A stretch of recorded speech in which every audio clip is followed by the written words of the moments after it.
Met tranen in de ogen hebben een aantal koks van de Prins Hendrik-kazerne in Nijmegen hun werk verricht. Die waterlanders zijn te verklaren als men weet dat zij op één dag maar liefst 500 kilo uien moesten schoonmaken. Die uien waren hard nodig omdat het menu voor de hele dag bestond uit erwtensoep. 30.000 liter, waarin ook nog andere ingrediënten werden verwerkt, zoals... Yeah, last year was like a desert of nothing. This year was like a smorgasbord. It's a pretty big change. Yeah, this year's menu: the whole stuffed camel, Campbell's soup to go, grapple pie, old fridge turkey, full canned chicken, recipe book on rye, Japanese cuisine, TV dinner, surstrumming, and creme de la crêpe. Yeah. I'll leave it up to the viewer to decide what those mean. Yeah, really, like Should be obvious. Uh-huh. Yeah, getting some soup. Soup kitchen.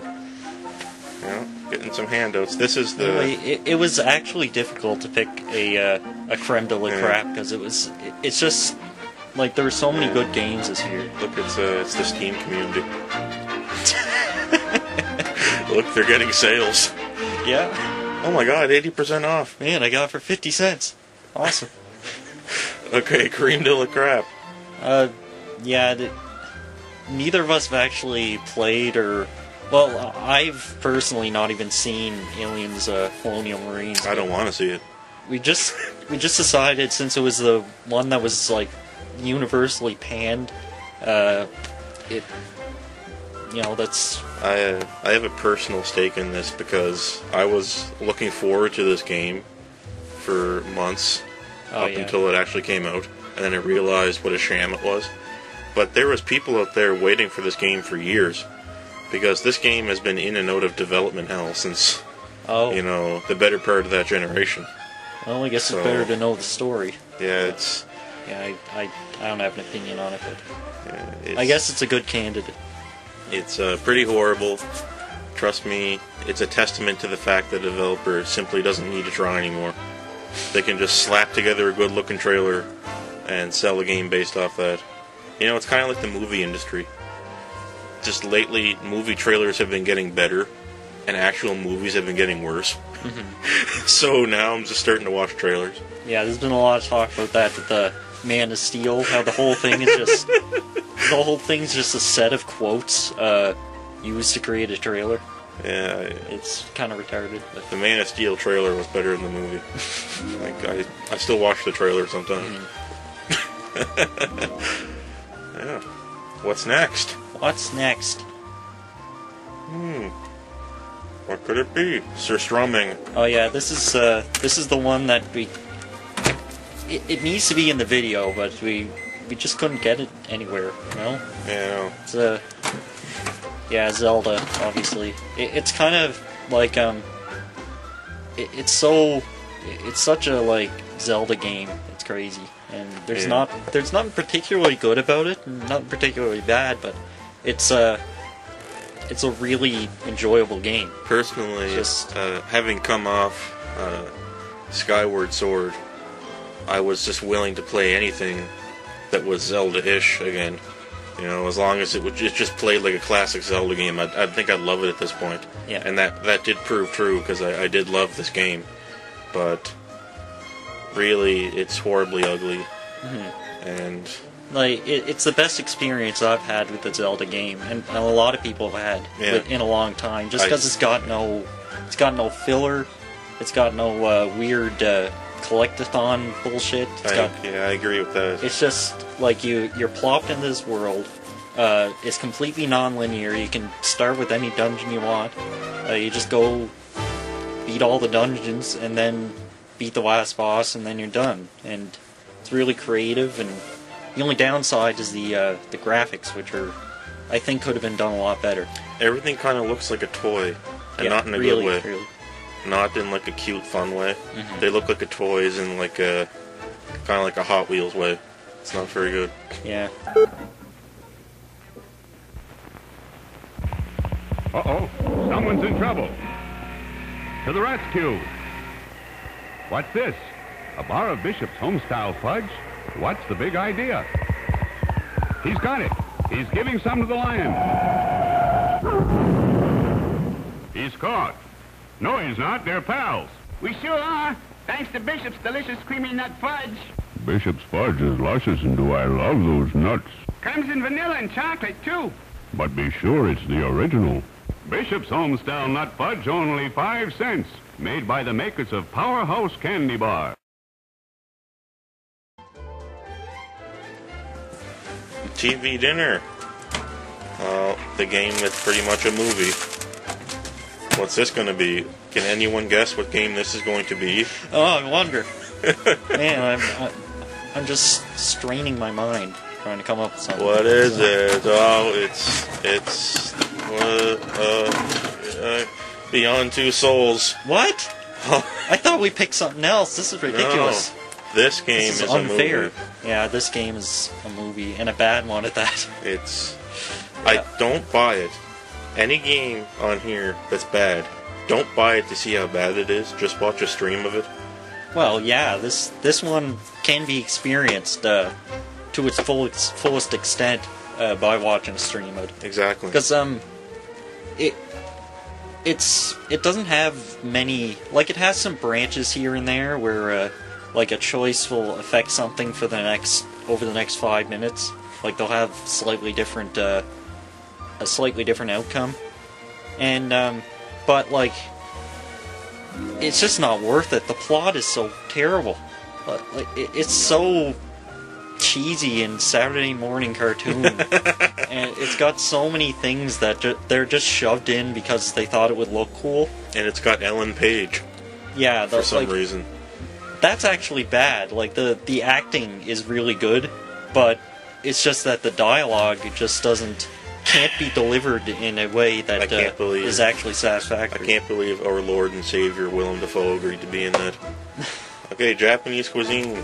This is the most disappointing game of the year. Yeah. And this is, like, it's not a horribly bad game. It's just, it's what we thought was the most disappointing based on our expectations. When I say disappointing, it doesn't necessarily mean that the game is bad in any way.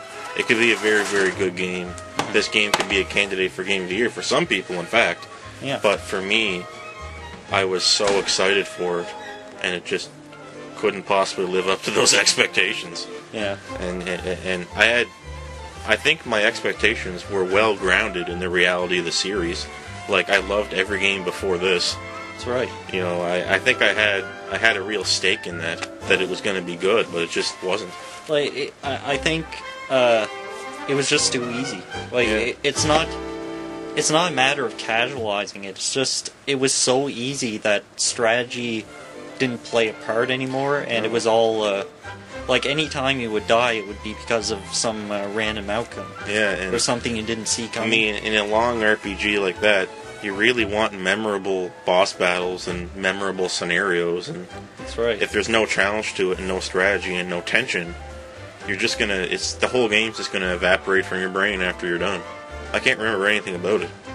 Yeah, I mean, I don't know. I can barely remember what happened in the story. Like, like, this is gone. I can remember every single thing about Nocturne. It really is a shame because it's got good graphics and stuff.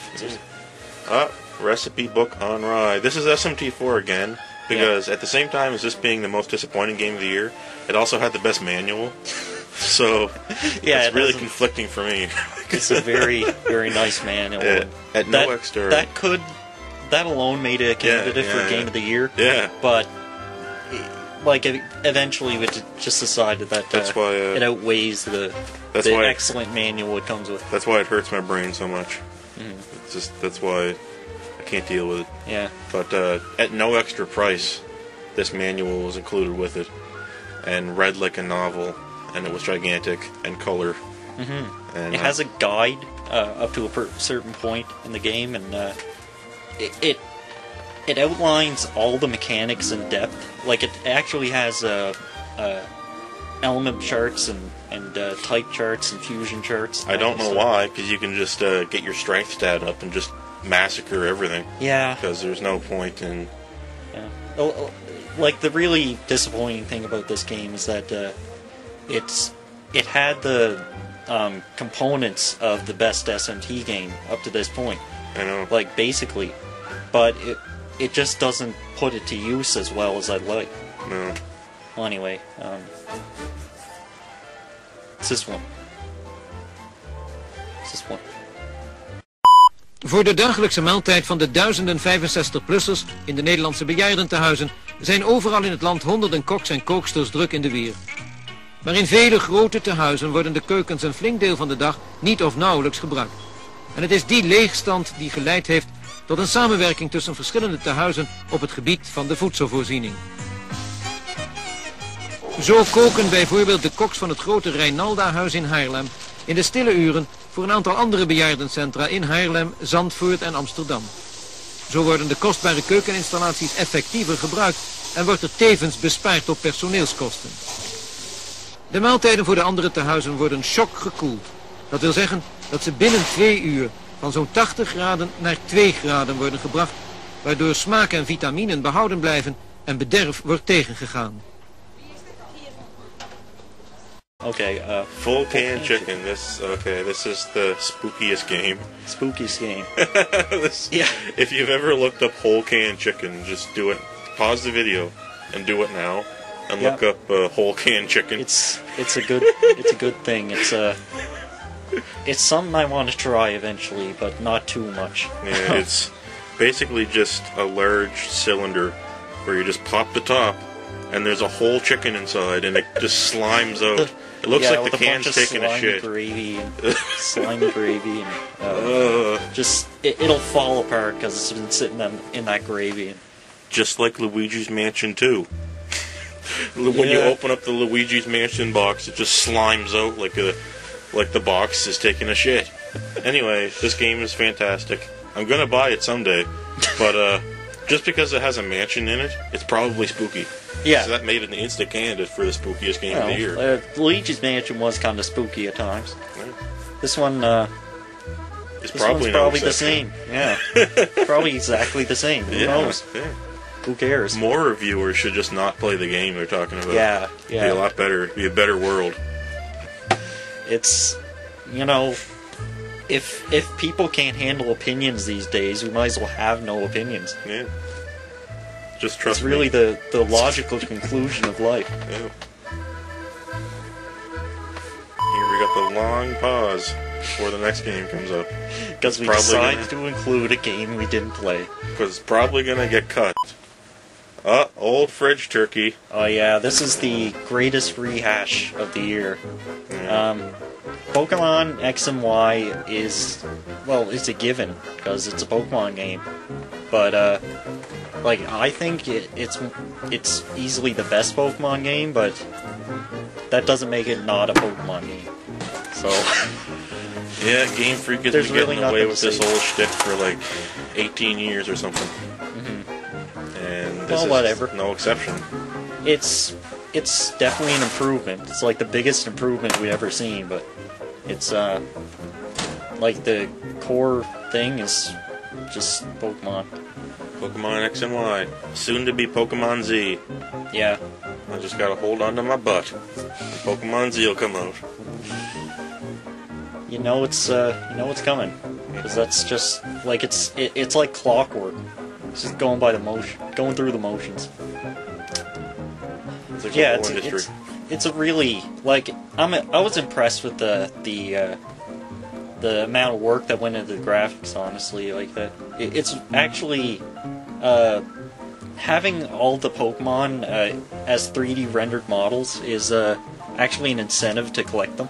That's a pretty big feat on Game Freak's part. Yeah. Did they have help rendering all that? Up until then, I remember people were excited about Black and White's sort of shifty, blocky, blurry things. That was just ugly. Yeah, I thought that was ugly, but they really decided that we got to bring this into the 3D for real. Okay, here comes Grapple Pie. This is a different kind of rehash. It's a rehash that, while still being a rehash, is still very fun. Yeah. And it's not Star Wars Trilogy. Well, sorta. It's not that, but it's Super Mario 3D World, yeah. Yeah. This is Super Mario 3D Land expanded into what it should have been. Yeah. Because 3D Land really felt like a demo. Exactly. And, like they kind of had to come out and admit that it was a demo for this game. And look, I'm just gonna go ahead right now and kind of plug a video we already did.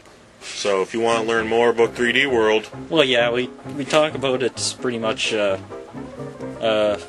in depth as you'd like. So in our Let's Play of it. Check it out. Yeah. Check out the Super Mario 3D World video on the channel. It's not a full Let's Play either. It's because it's a platformer, and those don't usually fly too well. It's free to watch. Mm-hmm. Like everything free else to on watch. the channel.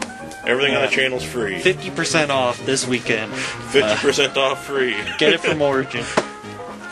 Yeah, 3D World is really good. Like it doesn't change too much, but it's like a Link Between Worlds. It's pretty much as Mario as you like, and like most people wouldn't ask for any more than that. Well, I'll bet Jack Gregson wants to talk to you, too. Let's see if he does. You think so? Very good, Magic Clan. And now just say Corday. For Corday makes many, many delicious hard candies. First, there's the candy cuts right over here. These are the baby cuts. And then there's the peanut butter peanuts. And then the assorted buttercups.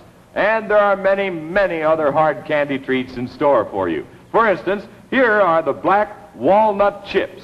Oh, crisp, sweet candy on the outside, luscious black shredded coconut on the inside. Double taste enjoyment. How would you like to be able to just pop one of these in your mouth, huh? Oh, let me tell you. You just savor the flavor. Oh, and then you bite deep into that tasty center. Ah, that tastes good. So, you just say Corday. For right now, you can buy Corday hard candies many different places. Here's all you have to do. You just look for the Corday display. Look for it, and you'll see it wherever good candy is sold. Yes, indeed. You can buy them. They're tempting and they're mouth-watering. Corday's hard candies. You can get them individually, you see, or mixed by the pound. So buy Corday at these following stores: W.T. Grant, F.W. Woolworth, J.J. Newberry, S.H. Kress, the Green stores, all of the Green stores, the McCrory stores, the McClellan stores, G.C. Murphy, Neisner Brothers, N.H. Landau, M.H. Lanston, and the Fisher Beer stores, and of course, at your favorite candy counter, too. So just say Corday, for Corday is perfection in confection. Campbell's Soup to Go. Yeah, this is the fastest game of the year. Yeah, this is replacing the farthest past fast reward from last year or whatever it was. Yeah. Fastest game. I think it was last year. Yeah, it's Metal Gear Rising. I know if you watch the Metal Gear Rising review on this channel, I already said I thought it was going to be Game of the Year. And it's really close. It's really close. But like it's pretty much there. I think you could take this video and just merge part 1 or number 1 and number 2 or swap them, and there'd be no change, because this is probably the best game of the year. Again, if you want to learn any more, you can watch the review on the channel, but suffice to say, this game is very much deserving of Game of the Year in the same way as the actual Game of the Year game is. Not that I'm going to reveal it right now, but it has a lot of replayability. The gameplay that is there is good. It has a funny soundtrack, funny characters, a cool script. Yeah, it's just lots of action. Totally and utterly entertaining. It's totally different than anything else that came out this year. It's a really good. It kind of fits in with Kojima's sort of vision when he works on a game. And, I was surprised at how classic Metal Gear-y that was. Yeah. Like I was going in expecting Devil May Cry, and what I got was just like a different kind of Metal Gear. Yeah. Weird. It was surprisingly Metal Gear-y. Like, people would say that it's a little too crazy sometimes, and it is. Like, Metal really Gear is crazy. If you look at it. yeah, it's just more subtle than Rising was. Whole stuff Camel. This is the Game of the Year award right here. And we're putting Casper, the microwave, a mysterious 666. This is the concoction. To reveal the game of the year, Pikmin 3. Yeah, just kind of like, whole stuffed camel. It refers to a thing that just has a little bit of everything, and it's got no flaws. And You it's can just look up whole stuffed camel just on Wikipedia, just to see the amusing concoction that whole stuffed camel represents. But it doesn't really involve putting Casper videos in the microwave for no, 6 minutes. Also doesn't involve ghosts. Yeah. Like Luigi's Mansion did. But this game had it all. I don't know what to say other than the fact that it had it all. Yeah, I didn't expect that much from it, but I found that I was impressed by just about everything in Pikmin 3. I'd like to say I was impressed by the graphics, Yeah. how much the strategy in the level design is improved, the fact that you can control 3 characters, and it was improves the actually you strategy. actually needed to do it. Yeah, and Not like Pikmin 2. In Pikmin 2 you had 2 captains or whatever to use. Yeah. But you never really had to make use of that other than one point. that's right. You never really had to do it, but this game has the 3 playable characters right from the pretty much the get-go of the game, and you have to be able to use the 3 of them the whole game. Yeah, You can't get around it, and it's so much better that way. And it just leaves it so much. It leaves it so much more open to just the personality of these characters. All these characters felt so real and different, and they just had such a great interplay between them. Pikmin games up to that point, they didn't have a narrative in game. Yeah. And it was surprising when, the characters actually have a personality and they interact in interesting And ways. it works so well. Uh-huh. It's so unique in its scope. It doesn't really read like any other Nintendo game. It's very, it's extremely out of the realm of traditional Earth-like understanding. It's very yeah, that's right. Just the script it seems very alien in a cute way. Yeah. It's not filled with jokes, and Yeah. it's not filled with. That's what's charming about it. It's very tongue-in-cheek, I guess you could say. You end up wanting to know more about these these civilizations that it introduces to you. Yeah. And it's it goes above and beyond what you'd expect from something like this. It's not like the writing we've been seeing in the Mario RPGs lately. Yeah. Not like that. Filled with memes. Was that Mario game that came out that should not be named? Was that 2013 too? Probably, I don't know. I don't who care. I cares? stopped caring about those Mario RPGs. They're all just turned into mini-game fests and not really RPGs. Yeah. But this video is not about that. But, I think this needs to be addressed to the best looking fruit of all time. In this game, I know. Yeah. If you want to see some good-looking fruit like you're seeing right now, the fruit you're seeing right now is about the same resolution as it looks like in the game. Yeah. It looks the same as this. It's just delicious looking. I get so hungry playing it. I have no idea why, but they went too far with the detail. In the fruit. One last important thing I think about Pikmin 3 is that Pikmin 3 does not inherently negate the need for Pikmin 2. I think that's so important for developers to realize now. But Pikmin 3 feels like a sequel to Pikmin 2, but it also feels like its own unique game. I didn't get Pikmin 3 and immediately think to myself that I never need to play Pikmin 2 again. And I think that's important. Yeah. Because I think developers should learn to make games where every single game in the series, or trilogy for this instance, can be appreciated on their own. And Nintendo tries that a lot, and they've made a lot of errors doing that. But, Pikmin 3 just didn't feel like a failure. It feels like its own unique... It has its own unique voice and things that it's trying to do that doesn't immediately make me say, I don't ever want to play Pikmin 2 again. Yeah. Because I've played Pikmin 2 since, and I love that game, and I love Pikmin 3.